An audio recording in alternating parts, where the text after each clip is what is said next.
അങ്ങനെ അമ്മയുടെ മക്കള് പൊതിച്ചോറ് കൊണ്ടുകൊണ്ടിരിക്കുകയാണ്. അപ്പൊ കഴിച്ചോളേട്ടാ, കഴിച്ചോളേട്ടാ.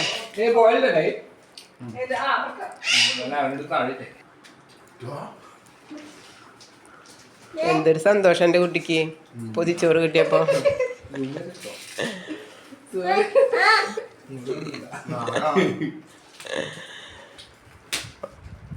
മാമനും മോനും ഫുഡ് കഴിക്കുന്നതിന്റെ തിരക്കിലാണ്.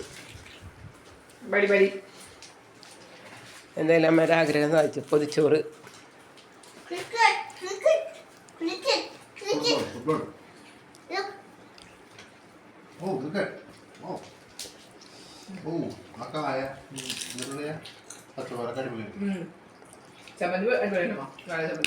ഞാൻ വിനുമോന് കഞ്ഞി ഉണ്ടാക്കുമ്പോ അമ്മ മാങ്ങ ചമ്മന്തി ഉണ്ടാക്കില്ല കേട്ടാ. ഞാൻ ആഗ്രഹം കൊണ്ട് നടന്നോട്ടെ. ഇതൊക്കെ സാധിക്കുന്ന ആഗ്രഹങ്ങളല്ല എനിക്കോ, വലിയ വലിയ ആഗ്രഹമൊന്നുമല്ല.